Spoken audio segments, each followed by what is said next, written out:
Hello everyone, Bilkis here. Welcome back to my channel. Now, last class we discussed how to find the common factors and then the highest common factors of numbers.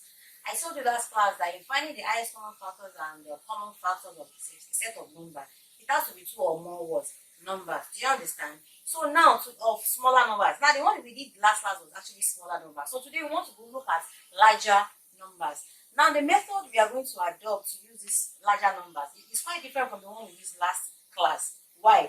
Because the one we did in last class was just smaller numbers. Do you understand? So but today we have larger numbers, and as a result of that, we are going to adopt a better or faster method to approach it. Alright, now before I continue, I would like you to hit the subscribe button. Now hit the bell before the subscribe button. Give me beautiful comment as to whether or not you enjoy this content so far or not, and then you share it with your loved ones. Thank you. Alright, now we have we want to look at the common factors, and the highest common factors of 216, 288, and then 360. Now if you want to find the highest common factors of these three numbers, you need to set them aside individually. Do you understand? Like I said, we are not going to use the former method we use for the smaller numbers. We are going to use a different method because they are large numbers, so that it can be easy for us to walk through or to work with. Does that make sense? Now, first we're going to deal with this first one, which is 216. I will start by, I used to tell you that you should always start from the smallest number. So in all the digits that we have, we all know that 1 is actually the smallest number. But I'm not going to start with 1, and I gave you my reason for that. I told you that if you start with 1, you are still going to arrive at the same figure. So it's better for you to start with what? 2, and be dividing it through across. Ask yourself, I'm going to start with 2. Can 2 actually divide this number without any remainder? If yes, use 2. If not, you move to 3 and check again, and you keep moving across the numbers like that accordingly. Alright, now so I have 216. I'm going to start with 2 to start dividing it. I'm going to ask myself, is 216 actually divisible by 2? Yes, it is divisible. What are the fastest way I can know I can actually know if 216 is divisible by 2? There's the fact that, look at the last number in 216, which is what? 6. And 6 is what? Is an even number. So the fact that 6 is an even number is enough reason for us to know that 2, which is also an even number, is what is going to divide this 216. It's not because 2 is actually an even number, that's why it's going to divide 216. It's not the fact that all numbers ending with even number are usually divisible by what? 2. Now, based on that premise, now let's walk through this to see what we are going to arrive at. So I have 216. I'll start by 2. I have 2 here. I'll use this 2 to divide this 216. How many 2 can I get in this 2 is 1.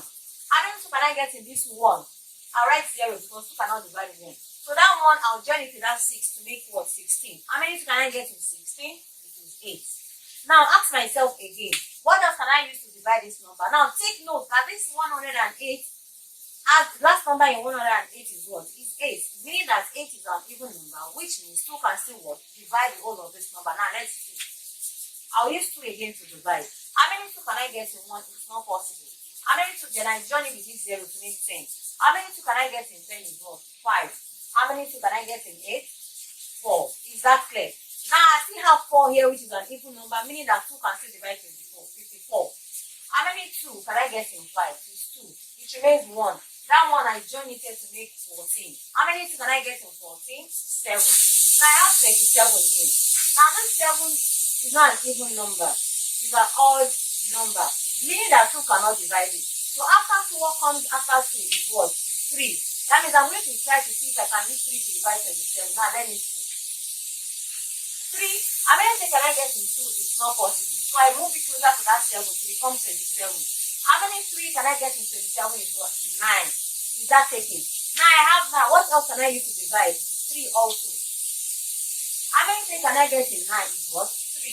Now what can I use to divide 3 again? It's still 3. How many things can I get inside this 3 is what? 1. Now so I have what? 1, 2, 3. That is 2 raised to the power of 3. 1, 2, 3. I have 2 reoccurring 3 times. Times 1, 2, 3. 3 is also occurring how many times? 3 times. Now don't forget the indexed form that we did the other time. That was, instead of me to be writing 2 times 2 times 2, I'll rather just say 2 to the power of what? 3. Why am I saying 2 is to the power of 3? Because 2 is actually occurring 3 times. Same thing with what? 3. Now let's go to the next number, which is 288. Now 288 is also ending with an what? With an even number, meaning that 2 can actually divide it. Now let's see how it goes. How many 2 can I get in 2 is 1. How many 2 can I get in 8? 4. In 8 also 4. Now the last number is still an even number, meaning that 2 can still divide it. 2 in 1 is not possible, but 2 in 14 is what? 7. 2 in 4 is what? 2. Meaning that I still have 2 to be what? Even. So I can divide it with what? 2. 2 in 7 is what? 2 in 7 is what? 3. I have 1 left. The 1 should be put here to make what? 12. How many 2 can I get in 12 is what? 6. So I have 36. I'll go further. 6 is still an even number, meaning that 2 can still divide it. How many 2 can I get in 3? 1. Remain 1. That one I put it here to make what? 16. How many 2 can I get in 16? That's what? 8. Does that make sense? So I'll continue. I'll continue to divide with 2 as long as this one remains what? Even number. So how many 2 can I get in 18 is what? 9. Now at this junction, I need to ask myself, 9 is not an even number, meaning that I cannot use 2 to even divide it in the first place. So what number comes to mind if you want to divide it? The next number after 2 is what? 3. So let's see if 3 is actually going to divide 9. Before I use 3, I need to ask myself if it's going to divide the 9 or not. But since it's going to divide the 9, so that means I have to use 3. 3 in 9. How many 3 can I get in 9 is what? 3. How many 3 can I get inside this 3? 1. So the factors of all of this is now 2 into what? How many 2 do we have here? 1, 2, 3, 4, 5. That is 2 into 5 places times. How many 3 do we have? We have 3 into 2 places. Is that clear? This is also the index sum of all these factors that I have here. Alright. Now the next one is 360. Now this 360.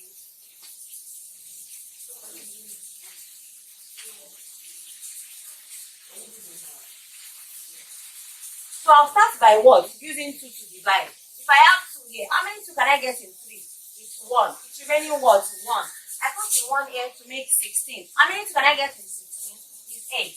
How many 2 can I get in 0? It's just 0.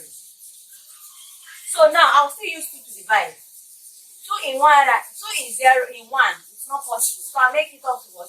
18. 2 in 18 is what? 9. And 2 in 0 is what? 0. I'll continue with 2. I'll use 2 again to divide this one. How many 2 can I get in 9? It's 4. Remainder 1. That one I put it here to make 10. How many 2 can I get in 10? 5. Now at this junction, I can now use 2 to divide it again. Why? Because 5 is an even number, meaning that I cannot use 2 to divide it. Now what else can I use to divide it? Can I try 3? 3 in 4 will go into main 1. That's 15. So that means 3 will go. 3 can easily divide what? 45. 3 in 4 is 1. It remains what? 1. That one I put it here to make what? 15. 3 in 15 is what? 5. And that was 15. What else can I use to divide? I can still use 3. I'll come in. 3 in 1, it's not possible. But 3 in 15 is what? 5. What else can I use to divide? 5. How many 5 can I get in 5? It's just 1. So I'll continue to divide until I arrive at 1 here. Arrive at 1. Arrive at 1. So it's like, arrive at 1, I will not stop. I will just continue to divide. Now, these are the different factors of this one that I do. So I have 2 into how many places? 1, 2, 3. 2 into 3 places. Multiply by what? 3 into 2 places. And 5. 2 to the power of 3. Multiply by 3 to the power of 2. Multiply by what? 5. Is that clear? Now, what are the common factors of all of this? Now, for me to know what the common factors are, I need to use this, and then this to know what the common factors are. Now, yeah, I have 2 into 3 places. In this one, I have 2 into what? 5 places. In this one, I have 2 into 3 places. That is to show us that 2 into 3 places are common to the 3 of them. That means 2 into 3 places is here. 2 into 3 places is also here. Because if I remove 2 into 3 places here, I will have 2 into 2 places remaining. Do you understand? So meaning that I can bring out 2 to the power of 3 here, 2 to the power of 3 here, and 2 to the power of what? 3 here. Does that make sense? So if I can bring out that in each of that, that means 2 to the power of 3 is actually common to the 3 of them. Is that clear? So I have 2 to the what? Power of 3. Now let's look at the next one. The next one I have there is what? 3 to the power of what? 3. Now you go to this next one, I have 3 to the power of what? 2. And this one I have 3 to the power of what? 2. That means 3 to the power of 2 is actually common to the 3 of them. So I have 3 to the power of 2 here, I have 3 to the power of 2 here, and I have 3 to the power of 3 here. So in this 3 to the power of 3, I can actually remove 3 to the power of 2 from here. Is that clear? Good. So 3 power of 2 is actually common to the what? To the 3 of them. Now let's look at this one. I don't have anything left here. But here I have just 5 remaining. Is that clear? So our common factor is now what? 2 to the power of 3 times 3 to the power of what? 2. That's our what? Common factor. Now our highest common factor is now going to be what? Our HCF is now going to be what? The multiplication of all of these together. So 2 times 2, 4 times 2, 8. This 2 to the power of 3 gives me what? 8. It will now be 8 times 3 to the power of 2 will give me what? 3 times 3, and that is what? 9. So my 8 times 9 is now going to be what? It's going to be 72. Meaning that 72 is the highest common factors of these 3 numbers. Is that clear? Now you need not to bother yourself if you don't understand this concept of finding the highest common factors of large numbers. All you need to do is just to rewatch this video as many times as possible until you understand it. Do you understand? Alright. Thank you so very much for watching today's video. The next lesson promises to be more interesting than this. So before I go, I will enjoin you to please subscribe to this channel.